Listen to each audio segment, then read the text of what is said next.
I'm going to go ahead and share my screen with you all. There it is. Okay, good. So hopefully you guys can see the master slide deck there that we're all looking at. And some of you were on a minute ago, but we do, if you have questions or comments, we do have time built in for that, but you could always just raise your hand and let us know, so that this is obviously conversational and like Lauren was saying, just a time for you to get something done and check something off your to-do list by the end of this session, or at least have a good chunk of it started and have more information than you had before. Go ahead, sister. Just a question, would it be helpful if people put in the chat room their name and their diocese? Just so we know. Yeah. That would be helpful to me, but I don't know if that's helpful to everybody. You beat me to it, sister. Yes, we were going to do a quick little prayer first, and then have you put your school, your diocese, your role, and then what you hope to take away from today in the chat, if you wouldn't mind. We can do that. And then I think Lauren had a little prayer she was going to kick us off with really quickly. Yeah, so just take a minute, put your name, your school, what you hope to take away from today. Thanks for doing that. Thank you for that time and welcome. And thank you, Shannon. Yes, no, thank you. So for those of you that just hopped on, if you wouldn't mind, go ahead and put your school and your role and maybe what you hope to take away from today's session in the chat. And we'll go ahead and go to the next slide. So our objectives for this 1 hour meeting today is to clarify any question about the document.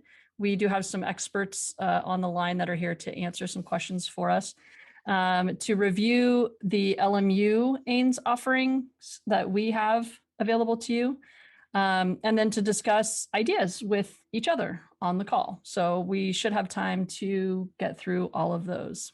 Okay. I think that was, this is you, right, Lauren? Yes. So I just wanted to welcome on the call, Gustavo, how are you? Can you just say hi and tell us your role, where you're calling in from? Hello, everyone. I'm Gustavo Torres. I'm calling from the Archdiocese of San Francisco. I am I work in the diocesan office. A particular area of focus is federal programs, financial aid. But so jumping into EANS with all of you on this, I've been in meetings with CAPSO, the California Association of Private School Organizations. So have a little bit more information on this, and I attended the session last week at the California Department of Education. I had hoped to have gained a lot more knowledge from that session. I did not, and I bet many of you were also on that call, but here working with all of you that we can all work together and get the federal funds that we're entitled to get. Thank you, Lauren. Yes, thanks, Gustavo, for being here and providing some more kind of background information on this application process. And we have some of our diocesan partners here. So Denise Valdez, welcome from the Diocese of Orange. Thank you for hopping on. And we also have tuning in John Reyes from NCEA. He's been instrumental in helping us in higher ed and from a national perspective, kind of get our arms around this funding and be sure that we are not leaving any money on the table. So with that kind of segue, our impetus for this conversation is to support you all, our school leaders, in collaboration with our Department of Catholic Schools and network leaders. And most of us, we've received information. I know that here in ADLA, Juan Silva is taking the charge and sending out great information, as well as our partners in San Francisco and elsewhere. So our goal today is to somewhat crowdsource some information that we have about completing this document, this application document. And Shannon, in the chat, if you wouldn't mind, there's two places that I think we need to just have at our fingertips, which I think we already know. We have the EANS from the CDC, or CDE, right? We all talk about CDC. We have that main page. So that's the Q&A page. And then we also have just as a reference and handy, if you don't have it, this will be helpful to have at your fingertips, the request for application. And Shannon and I have it as a Google document. And in a sense, this can be our shared workspace as we just briefly go through the 4 parts of this document. We have Gustavo, we have other people on the call who can just answer some brief questions. So can I just ask if everybody has access to the shared document and they have all of their kind of materials ready? All right, wonderful. So really the plan for this next bit of time here is to talk about this part 1. Part A is our cover page. You're going to notice here that it gives eligibility requirements for receiving the funding. And we know that there have been some questions on, am I eligible? And I just wanted to ask if there's any questions on eligibility. Beate, you had mentioned that you don't think you're eligible, and I think there's 101 schools in the diocese of Archdiocese here in Los Angeles who have already received that second PPP loan, so wouldn't be eligible. But does anyone have questions specifically about eligibility that we could answer? My only question, sorry, hi, Myra Gomes. My only question is, it is related to need in the sense that you have to show a certain amount of Title I or free and reduced lunch students, but they're not telling you how many or what percentage. Is there an actual percentage or number that will make my school ineligible for receiving funds? I'm eligible to apply, that I know, because I do satisfy all the, but as far as receiving funds, that's a separate thing. Probably it's a different question you're asking, but I just wanted to throw that out there as my biggest question is, do I go through this process knowing that I may not receive any or very little funds? Gustavo, to that question, what is your thought on that? So initially when working with CDE, we had met because a lot of these funds were not, so California was able to do a little critiquing, but the vast majority of these funds were guaranteed to all students. And I know that if you're able to show that you have a high percentage of low income students, it would be as if there's an additional funding so your PPA would go up a little bit, if that makes sense. So I don't know what the final PPA is, so the cost per pupil, but CAPSO, so the California Association of Private School Organizations, is basically saying that you should kind of average out about $500 a student. But if you have a lot of low-income Title I students, you should probably figure out that would generate about $600 a student. So just in your estimations for what you're looking for in terms of if you're trying to provide services or things like that, go with that. Probably that, again, it's an estimate, but go with that possible $600 per pupil application. Per student for low income. I'm just going through the notes that I had from CAPSO. So can I jump on really quick? Because Myra and I are kind of in the same, I'm Elizabeth Bozo from St. Bede. So are you saying for those schools that don't have a high percentage of low income or free and reduced, we could somewhere around $500 per student for planning purposes? Yes. Everybody, just like what John said, everybody should apply regardless. And students not limited yet. So yeah, they're prioritizing those Title I low income students. But again, the law was not made for specifically Title I students. It was made for all students. Okay. Thank you. Thank you for that clarification. Good question. Any other questions about this idea of eligibility or distribution of funds? Yeah, so Beate. I'm coming back to that question of eligibility to apply, simply because we have a high percentage of students who are low income, and that's why we had to take a second PPP. So it's a catch-22 that I see that those who are in the very need of having that support in the future are now being excluded because, of the fact that we had to survive. Is there anything there, or has anyone noticed anything that gives us an opportunity to overcome that hurdle? Because otherwise it sounds like it's cemented in that we are not eligible. So, oh, sorry. Yeah, go ahead. So unfortunately, how the law currently reads, or how this program currently reads, if a school applied is in fact in contract or applying for a second round of PPP, this does make you ineligible for EANS. Thank you for asking. And thank you, Gustavo. Thank Mhm.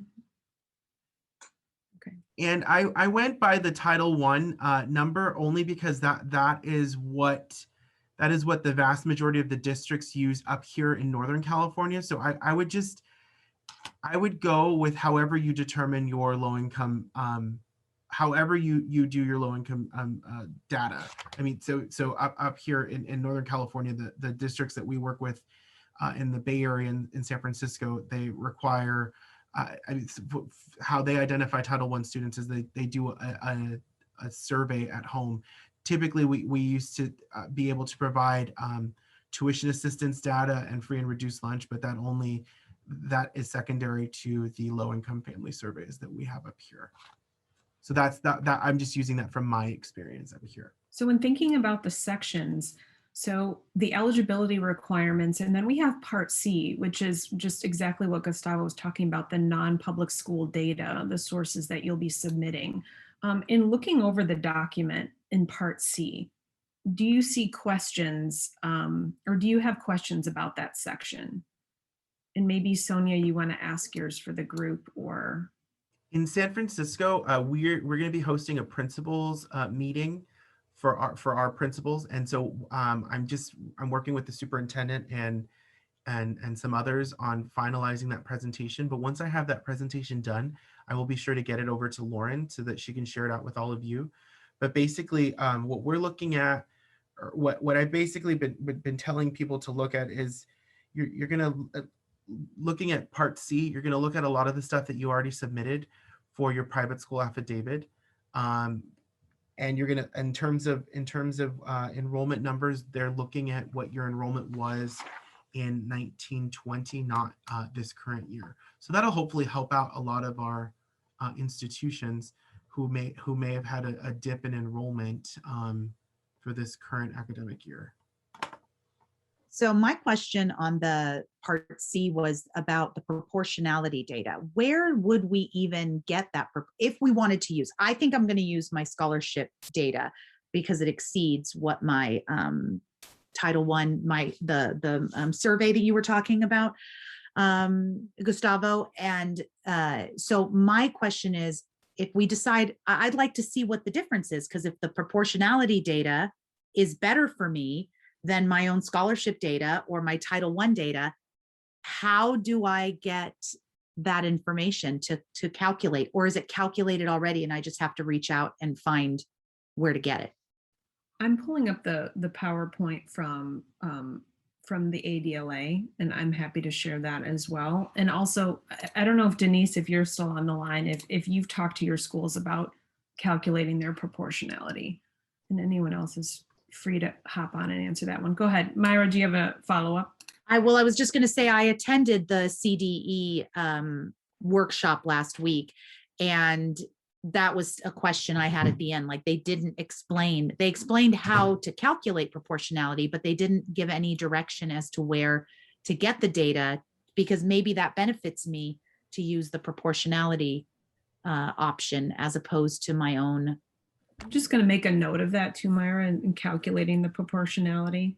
Thank you. I'm going to make that note as well. Yeah. Because I would think it goes without saying that many of us might have a higher percentage of higher income people attending our schools versus what our area might show the data being of Title I eligible students. So it may benefit a lot of us to use proportionality data as opposed to other data that they're offering. I just shared a link in the chat that was shared to all of us at the Diocese of Orange that has data information about the free and reduced prices for the meals for each district. So if you want to click on that, that may help with it. Any other notes we can take on the types of data to submit for Part C? Okay, good. All right, keep those questions coming, because that's the purpose of our gathering today. is, to Myra's point, let's maximize our proposals that we submit. And so let's look at Part D. This is the section we have so it's entitled Non-Public School Services or Assistance. Okay, so if you're following along, we can be taking a look at this section here. Okay, so this is page 10 of 14 if you're on the PDF document. Quickly, 4 areas that fall within eligibility guidelines for this program. And Shannon, if you want to, we'll share this PowerPoint with you all if that would be helpful. If you want to just share, we'll move on to slide 5. So I think we're somewhat familiar now with these categories. So categories 1 and 2 will kind of take precedence. Category 1 being determined here in California, titled immediate need. So we have what we see on the screen. We have PPP, we have PPE, we have purification systems, physical barriers, etc. And this is the types of services that can be reimbursed. And if there's any testing, monitoring, surveillance, contact tracing, that would be considered an immediate need in category 1. And in category 2, not as much for LMU in our services category 1 and 2, but very important for the work that you're doing. And we want to be sure that we allow time for questions about these 2 categories. Category 2 in California is entitled for us durable goods and ongoing services, educational technology, hardware, software, connectivity, leasing site spaces to ensure social distancing, and reasonable transportation costs. So before we dive into category 3, which is the contracted services part, we just wanted to offer just a space to ask questions about this concept of either category 1, immediate need, or category 2. And you'll notice there's in the document, it talks about a few, important concepts to be mindful of and conditions for each of these. In looking at this document in front of you, do you have questions about this that we could help each other answer? There was a question in the chat from Elaine about the owning of the equipment. If purchased through this, the equipment is owned by the district. Have any experience with that? Gustavo, do you? So how they expressed this several times on the call, any equipment that you purchase through this program, technically it would be owned by the state, and they could ask for it back. I don't see that happening because it's owned by the state, so the California Department of Ed, not your local LEA. So I don't see how they would be able to accept, 1 million iPads or something like that. They don't, I don't know where this, I wouldn't put it past them, but I don't see them doing, and so I wouldn't use that as hindrance to kind of really open our eyes. I'm really glad that we're doing these sessions because I just kind of nervous that, like, I want to make sure that everybody applies and that everybody just tries to maximize what they can get. Thanks. This is Elaine. Can I just ask a follow-up on that? I'm just curious too, if anybody has a sense, like, there's obviously a pile of money to be used for whoever ends up applying, but does anyone have a sense of, like, what we should even be considering asking for in terms of quantity or the amount of funding that we're asking for? Perhaps like the calculation of 500 per pupil, right, Gustavo? You said that was kind of the minimum threshold there. That was the estimation that we, again, it's just an estimate, but that makes it kind of easier when you're just trying to plan things out. I do know that, and as many of you know on the call, CDE will not accept any applications or anything for less than $2,500. So I think they're expecting pretty large application amounts. But I wouldn't necessarily go, so ask for anything that you might possibly use. So again, the numbers will be determined off of your student enrollment that you have at your school site. As of the numbers that were submitted in 2019 and 20, I wouldn't necessarily submit information for 500 students if you didn't have 500 students in 19 and 20. but so yeah, just kind of like that. So I'm you're trying to- saying actually a minimum, ask for a minimum of 500 to 600 per student and possibly even more than that? Yes, Elaine, I think that's a good rule of thumb. And John, I know you're virtual, but we'll just read your comment too if there's any clarification. But 500, 600 is a good rule of thumb. And what we're seeing kind of in other states whose deadline has already passed is that we're unsure as to exactly how they're going to allocate this. It might end up being everybody gets this amount and then we kind of go on a go forward basis. So it's unusual for us because this is not like a typical grant funding proposal where we're kind of, this is the window, work within it. So we're kind of encouraging Elaine for us to say, let's ask, let's do a big ask and see where the chips fall.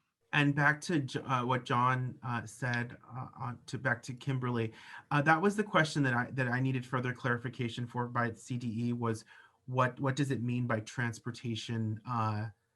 What did that mean? And I believe what John said is educational disruption. So like, for example, if families couldn't get to school, I don't necessarily know if athletic events would qualify transportation to and from school for athletic events. But I know possibly going to and from school if families had to do alternative means, if they were not comfortable to take the bus, but had to, possibly order an Uber or something like that. Or, if the school needed to hire a school bus service or something like that. But yeah, we were still getting further clarification on transportation needs and what that actually means.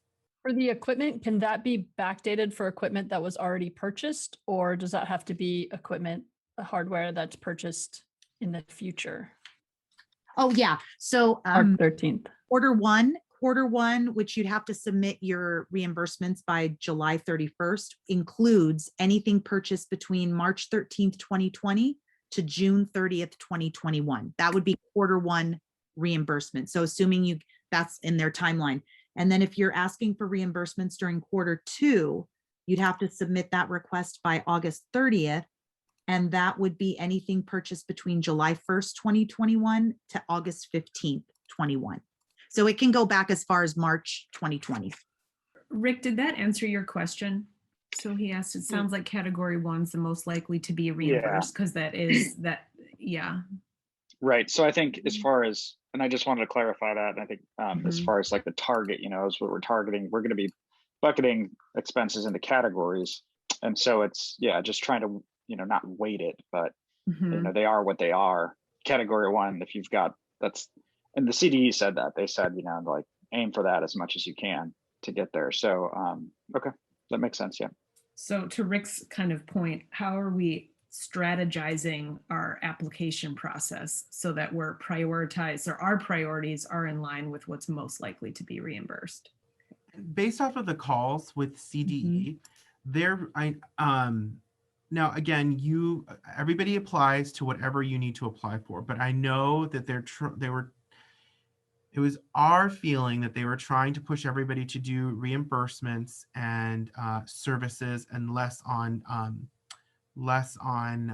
purchasing of actual items.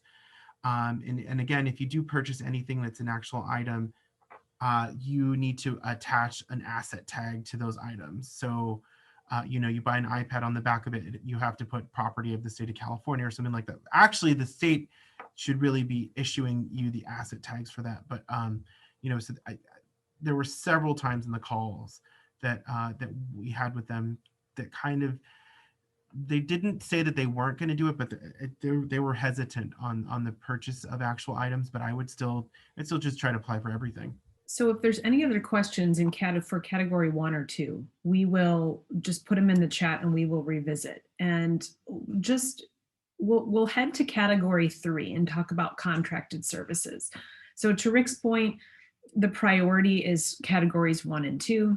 Category 3, contracted services, and we can read here what that means. Focus for what that Shannon will share through iDEAL is redeveloping instructional plans, including curriculum development for remote or hybrid learning or to address learning loss, and initiating and maintaining educational and support services or assistance for remote or hybrid learning or to address learning loss. So this concept of category 3 also includes professional development for the use of PPE and improvements to ventilation systems also falls under contracted services, which may be reimbursed. In this, before we launch into LMU's piece and what we're hoping to be helpful and support and to meet the needs, are there questions about category 3, the contracted services, anything about what is required and what are the conditions of this category 3? Yeah, thank you very much. Just the services will be initiated by the CDE. Well, I was on the CDE webinar last week, I believe, and they glazed over this very quickly. It's like we are doing some HVAC, they're not portable purification systems. We're fixing some of the ventilation. We've had some engineers and architects look at it. I'm familiar with government contracting though. If they want that to be completely initiated, have they provided any insight into that? Like how much they want to own that process? That's a good question, Rick. That's actually Shannon, my question as well.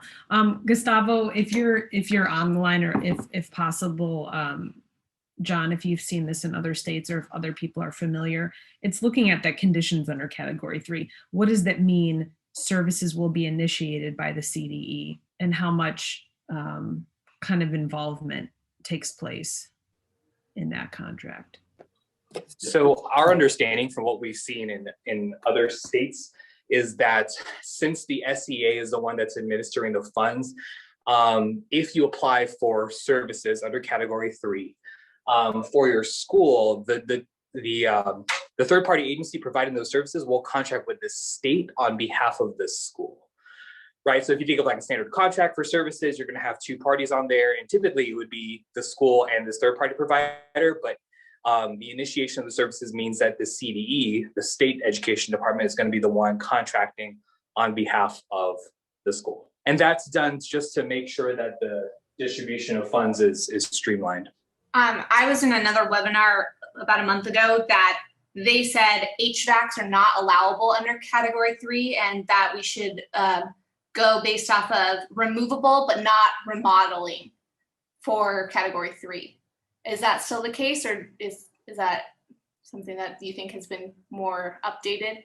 Sorry, yeah, no, I think you're spot on. I think going with portable systems, things that can be removed, things that you can acid tag, and if the state education department decides that they wanted to take back whatever they've provided on behalf of the school, you're absolutely right that I think like more permanent HVAC installation systems probably aren't going to fly here.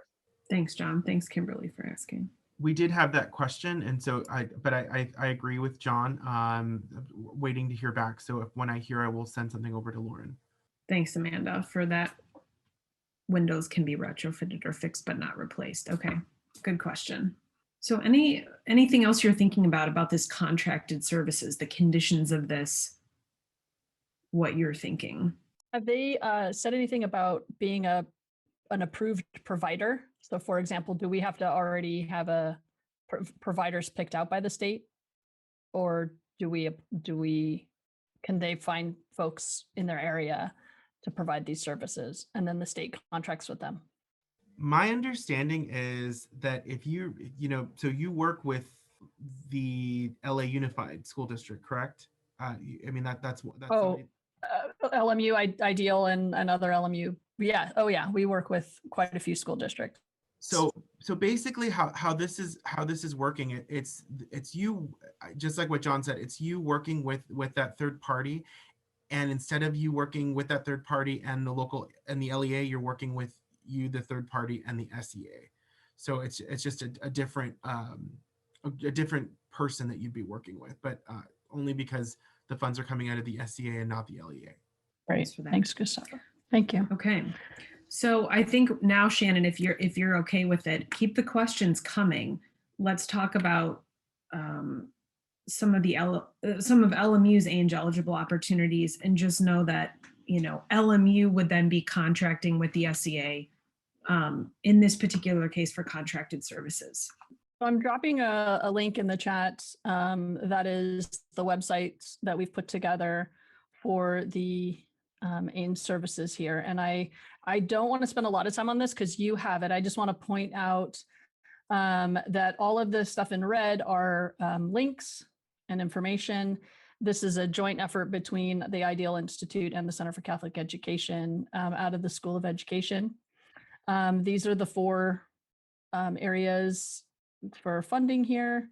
We're in the application window right now in California. It opened on Monday, so yesterday, and it closes on Friday. I think that's actually a Monday, April 26th. I think that's a Monday. So sorry about that. It is and a Monday. It is a Monday. Yeah. So it's a Monday to Monday. We'll get that typo fixed. And then the expenditures are a 2-year time period of spending. So if you get money for something that you want to be delivered in the future, or 2 years of software or something like that, you do have a 2-year window of spending is our understanding from reading this. This is the eligibility. And my contact information is on here. It's also on this PowerPoint presentation that we'll show you, and I'll drop it in the chat. But down here, we divided up offerings that we are able to provide in a couple different buckets. This technology and pedagogy, these 8 workshops right here are 100% geared toward this transition of teaching in times of COVID. And so actually there's some of your schools on here that have received some of these already, or most of these already. This year. These are all going to meet the requirements based on new pedagogy using some of the technologies that you have available to you now, and differentiated pedagogical practices in this current pandemic and post-pandemic transitions.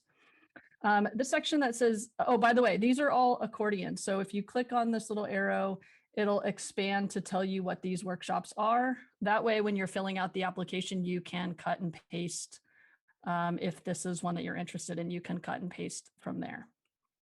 When you get to the section that says meeting the needs of all learners, this is to meet diverse populations.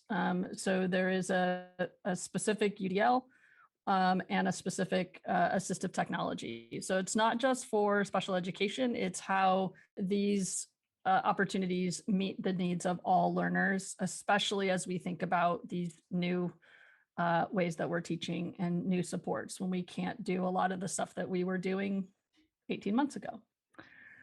In the equity and social emotional learning category, this is a 4 workshop series right here that will focus around the social emotional CASEL competencies.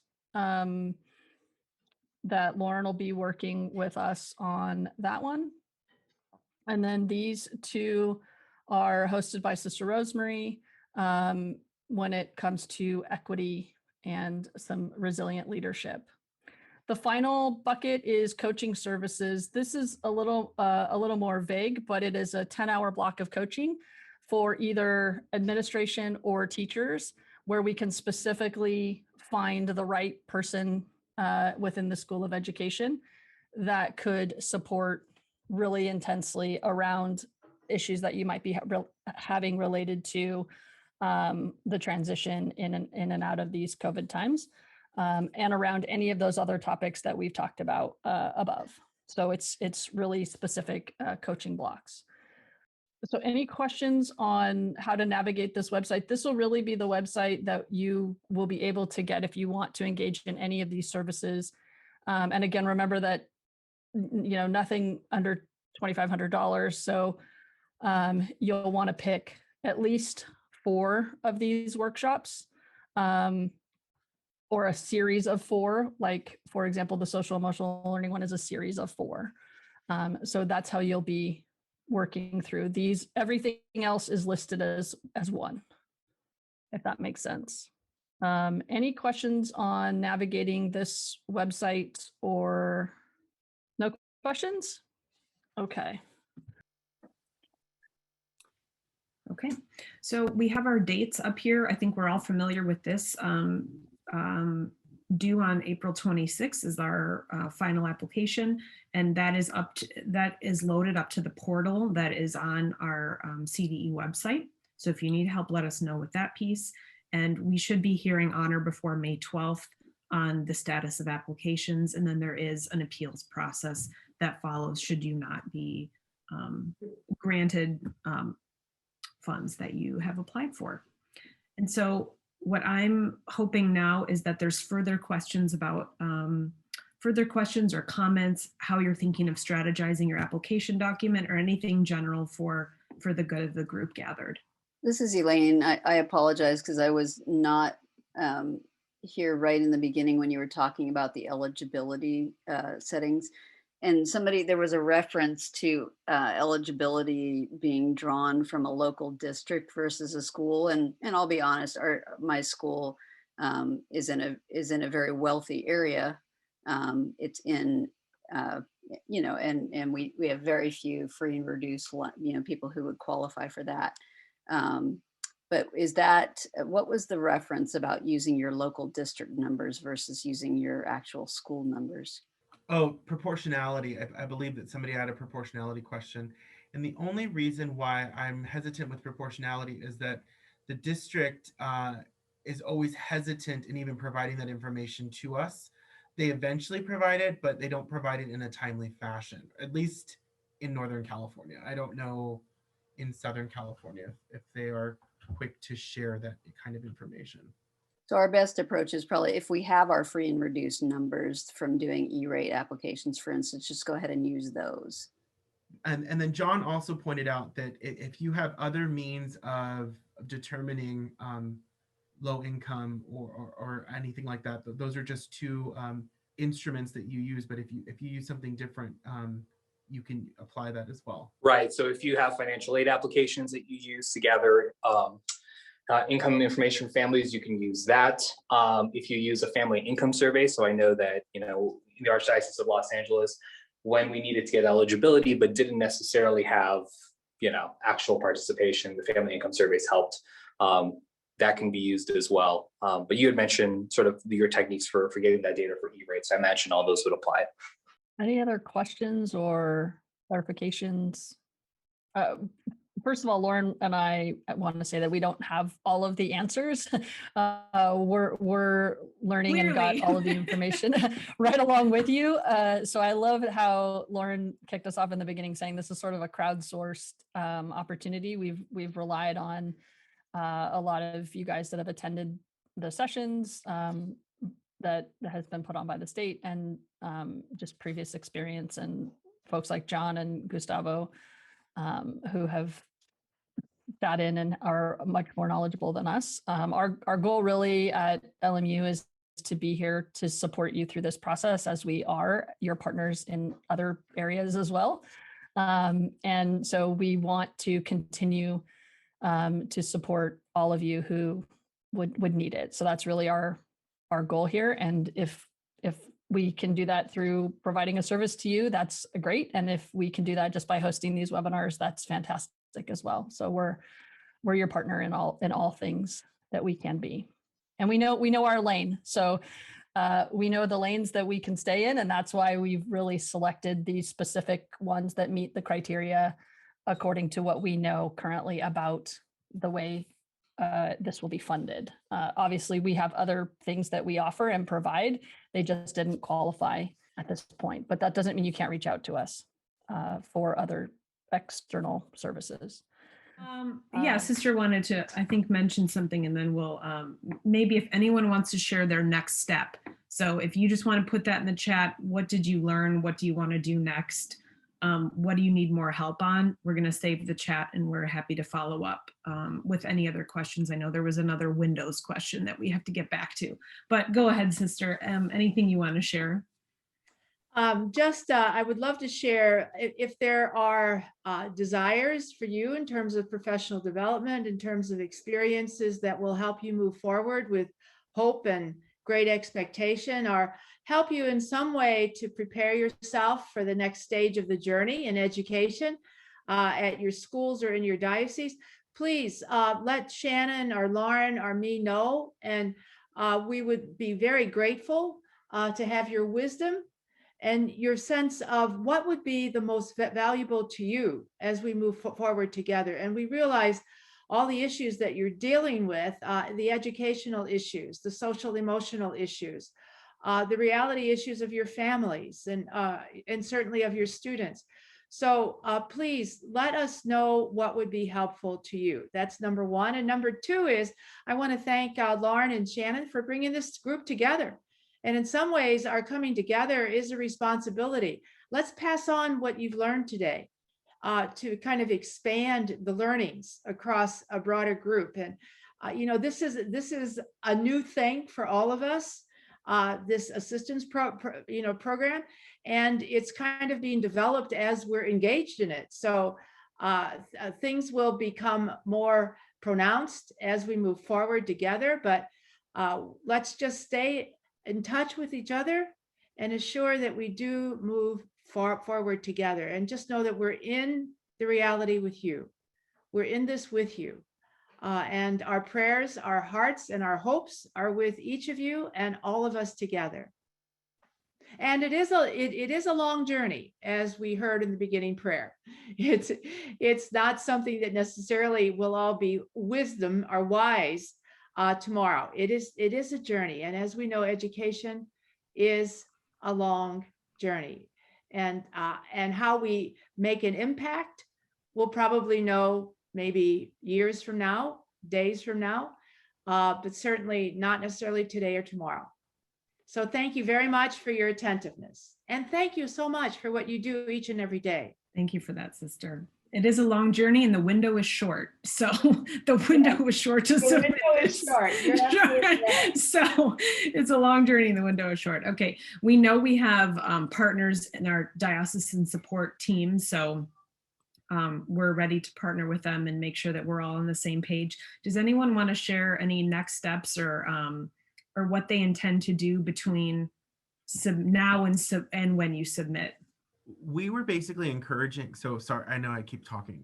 We were basically encouraging our locations. So I'm going to be working with a lot of our individual schools in the Archdiocese of San Francisco, but we were encouraging you to get these applications filled out early, and then just cross-reference with somebody at your diocesan office, and then kind of just apply earlier in the process to see if maybe before that April 26th deadline, just in case, I don't know, if something happens and you need to speak with somebody at CDE, it gives you a little bit of a window, or just to cross-reference with somebody at the diocesan office, a second pair of eyes to go through your information with you. That was my one suggestion, or that's the one suggestion we're going to make to our principals. I guess the takeaway I'm getting here is that, we've all laid out a significant amount of funds to make things work for this school year. And we don't have anything to lose other than the time to actually document that and put it in an application. And either we will get some funding or we won't, or we'll get a little bit of funding, but it sounds like it's worth taking some time to kind of take an inventory of all these items and go ahead and apply for the funds. If we don't ask for them, we won't get them. Absolutely, Elaine.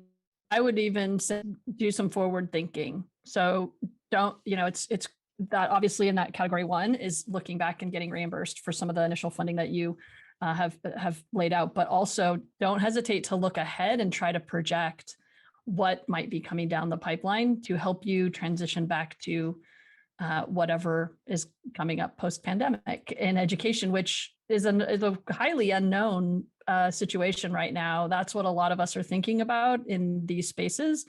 What is school going to look like post-pandemic, and how long will that transition be? So just thinking ahead, if you want a thought partner, don't hesitate to reach out to us, and we will kind of let you know what we're thinking in our spaces. And I'm sure that John and Gustavo and a lot of this smarter people than me will all have also thoughts on that.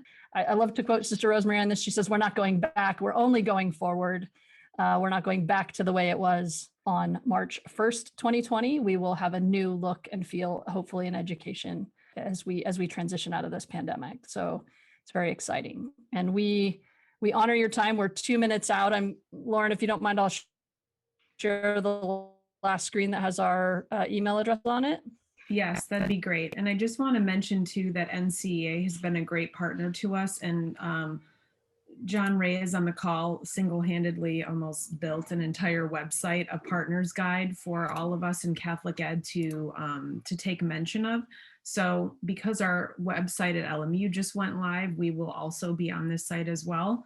And I know we have it handy, John, but if you have it too, do you want to put up the partner guide? That nationally you have partners as well, that there's lots of EANS eligibility and funding out there for us. So thanks so much. I just want to thank John and Gustavo for saying yes to hopping on hosting John with is us. much more knowledgeable about all of this. John has it all, and Sister Dale, everybody at NCEA has been great. So thank you all. All right, thanks. So check out that partner guide, and we look forward to working with you in the future. Thanks for everybody. Thanks for all you do, and happy Easter.